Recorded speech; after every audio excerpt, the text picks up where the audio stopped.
I just had a sort of business related hiccup that was forcing me to adapt and move around in a certain way. And I think I came to the realization of what I wanted to talk about today. And that is, well, on a level, two different things. But number one being, we should assume and we should carry the belief system that we are so capable, we are so powerful of transforming ourselves in our reality that there's no point in pitying ourselves. Why would you pity someone that you admire so much? Why would you pity someone that you know is capable of so much? And it's easy to assign that belief and that confidence onto other people who have proven themselves already. But in one way or another, whether we have proven to ourselves in a certain way or we haven't, we are far too powerful to pity ourselves. Any human is.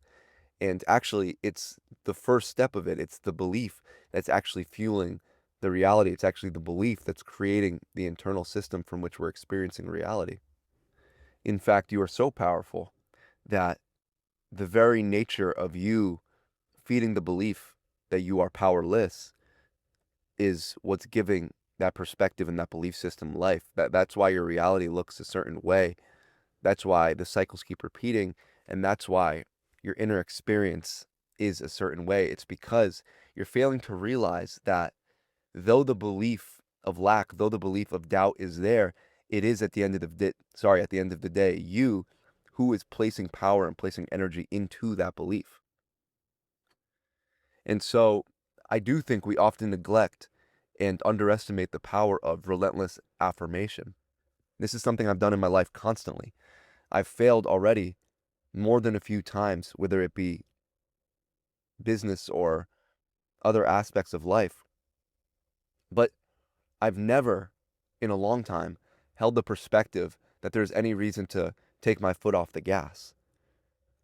The only thing we should ever do is to maneuver and quickly step our way into a different type of perspective, into a different type of opportunity, and use it to grow. That's the absolute only way. If you're constantly slowing down at every hiccup, you're going to go at a very slow speed. Nothing's ever going to get done. But in the pursuit and in the nature of being relentless, there are two things that are happening. First, there's identity transformation.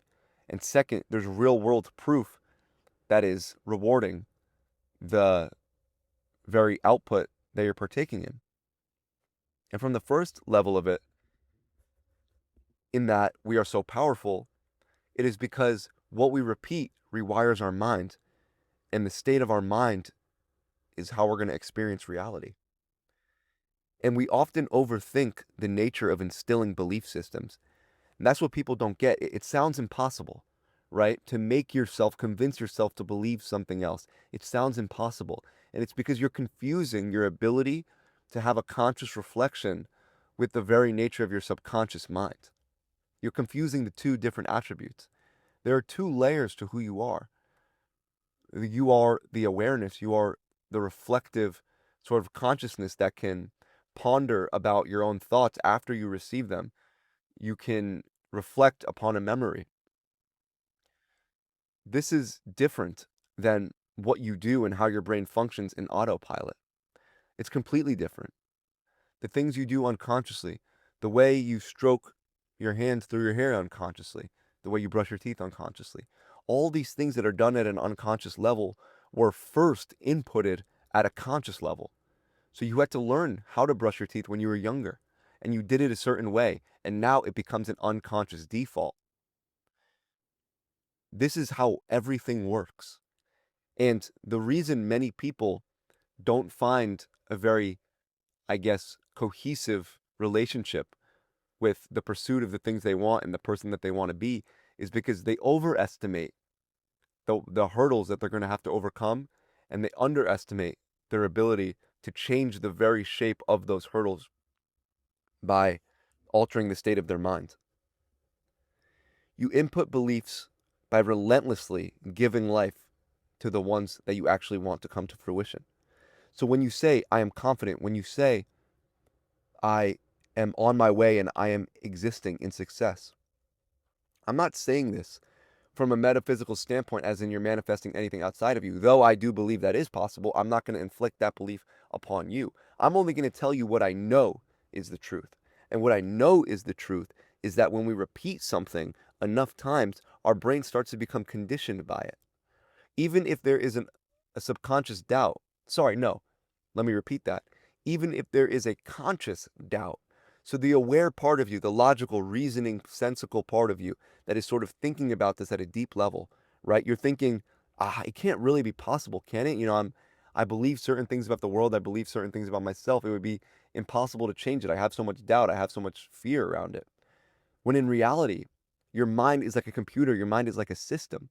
So if you just keep repeating it, repeating, eventually the mind will slowly start to become conditioned. People turn around from this process far too early, far too early. You embody the type of confidence that you want, you embody the type of empowerment that you want, the radical optimism, and you turn back after a day or two. No, stick with it. Don't place any faith in it working. I live and make you that deal. Don't put any pressure on it to work. You don't have to believe it works. Just do it anyway. Just act like that version of yourself anyway. Act like that confidence. Act with that empowerment. Act with that radical optimum and self-belief. Sorry, optimism and self-belief. Just input those codes every single day, obsessively. And eventually, without you even realizing it, you will have transformed the very person that you are, and your reality will look completely different. And who's to say the very essence of why these things are happening? The mind is a very, very powerful thing. I actually don't even think that we know the extent of its true magnitude. But what we do know at a very base level is that we can condition ourselves into becoming a different person, or rather, a different version of ourselves. Let's look at this extremely practically. When someone goes through something traumatic or someone goes through something very nice and happy, either way, if it's a very extreme experience, they become conditioned by it. So when someone has, for this is just a random example, but you ever eat something and it makes you sick and now you can't even think about that food anymore without being sick. It's not necessarily that your body is rejecting this food as a whole, because, a different restaurant can make it with different ingredients. It's your mind is associating an experience with that food and is creating an inner and emotional experience. So you've been conditioned by that one experience. And of course, you can condition yourself out of that experience. And in the same way, we can use repetitive actions, inputting these sort of affirmative beliefs into our mind and slowly condition ourselves.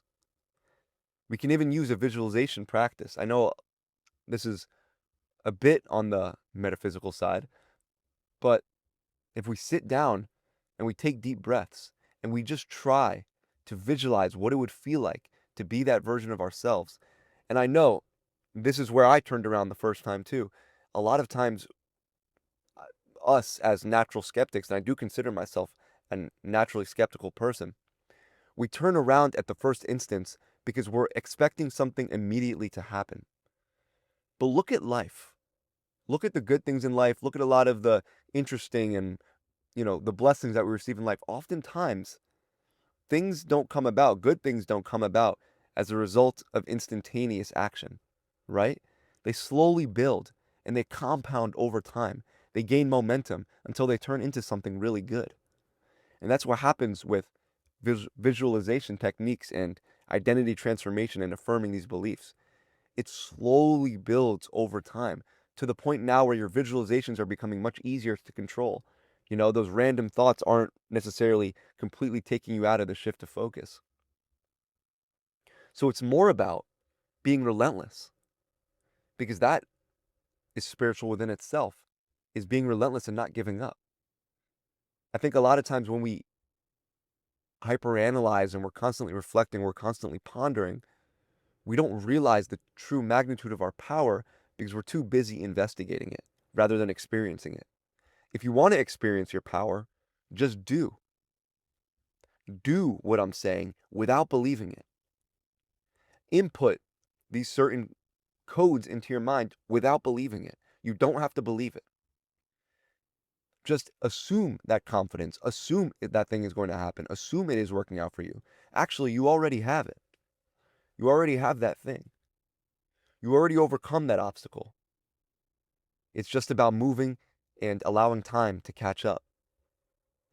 And whether you want to believe or you don't want to believe, if you say it enough, if you keep trying to convince yourself enough, eventually your mind will slowly start to shift. You will notice these slight differences. When you're going for a walk, you have a slight pep in your step.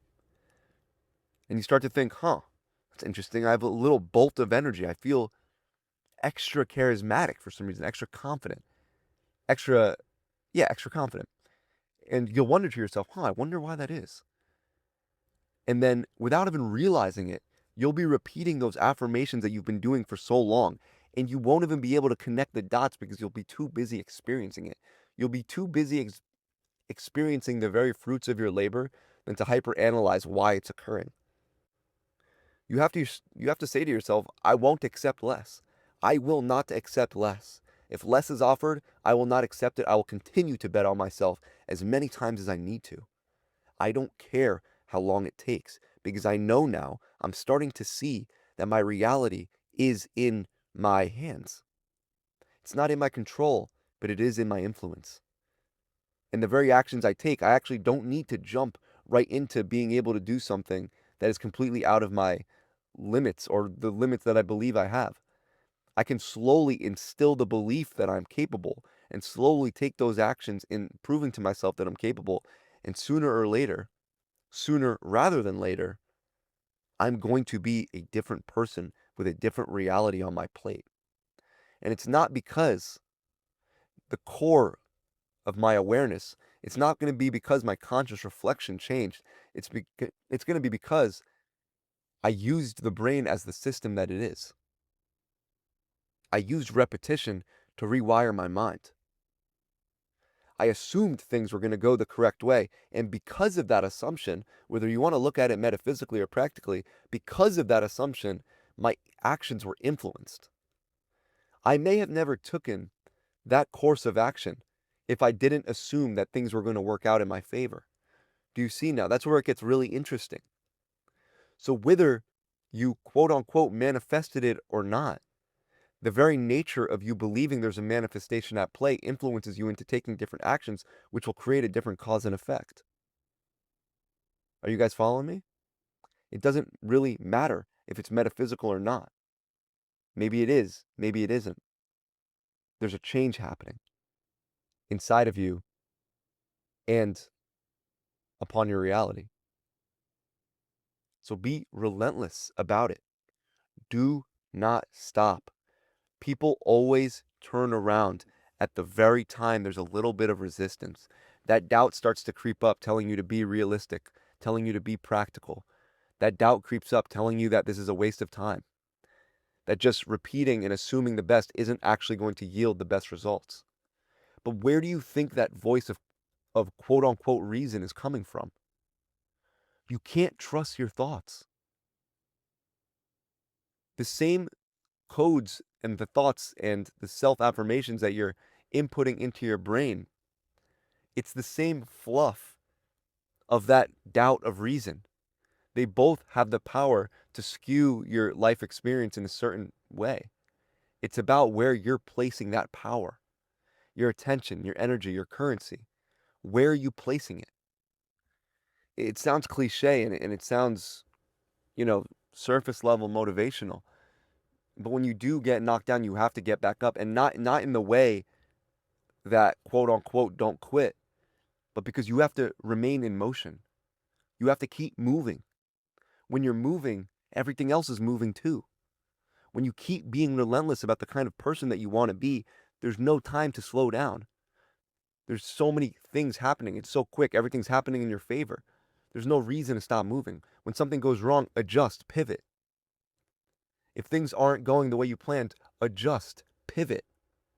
Don't give up. Just pivot. That's often why so many people feel stuck. That's why so many people feel like that wall of fear, that wall of anxiety is so much higher than it actually is. Because you're turning around when it's most crucial, when it's most boring, when the investment least is going to yield the least results. That's when you need to invest the most. It works just like everything else. When you invest in a stock, you don't get the results right away. Your brain is the same way. You need to give it time. Let the system work. Let the computer that is your mind cook up something and trust in it. Trust in it. Trust in it without a reward. Just keep implementing, keep implementing, keep assuming, keep assuming. There's a very thin line between the optimistic confidence that we need to actually succeed at something, to get the things that we want out of life and be the kind of person that we want to be, and the so-called delusion of doing something over and over again that doesn't work. But notice how that says doing something over and over again that doesn't work. Because you're not supposed to be doing the same thing over and over again. You have to adjust. You have to pivot. It's not telling you it's delusional to believe in yourself. No one says it's delusional to believe in your dreams. It's delusional to do the same thing again and again and expect a different result. And that's only in terms of the outside. You want to talk about the inner world, that rule, that limit completely doesn't exist. If you do the same thing in your inner world again and again and again, it becomes your truth. If you act like that confident person again and again and again, you become that confident person. And actually, it's not hardest right at the beginning. It's hardest at the next level. You've been doing it for a week, you don't really feel any different. That's when it's the hardest. The first day, you might feel a little pep in your step because you're filled with the belief of something different is possible, something different in your life might occur. The first couple days are easy. The first week, 2 weeks are difficult because that's when the investment seems less likely to yield any sort of reward. But that's when it actually does lay the foundation for what's actually possible. Keep going. Keep assuming a version of yourself. Keep assuming a reality that you want. It is yours. You are them. There's a reason you want it. There's a reason you believe that you deserve it. I don't know what that reason is. I don't know what that connective neural network and why we think of this specific version of ourselves. But there is an inherent symbolism here that we can't deny. And that is, if you didn't want it, if it didn't really be calling you, if it wasn't really calling you, why would it be in your mind? And I don't mean thoughts. I don't mean a thought is calling you. I mean a dream, a distant dream of who you can become, a distant dream of what you want your life to be. Because right now, I understand you're in this probably place of the same day, maybe over and over. Nothing feels too special. Life doesn't feel that magical. You haven't yet done anything that is quite out there, beyond what you could have ever expected from yourself.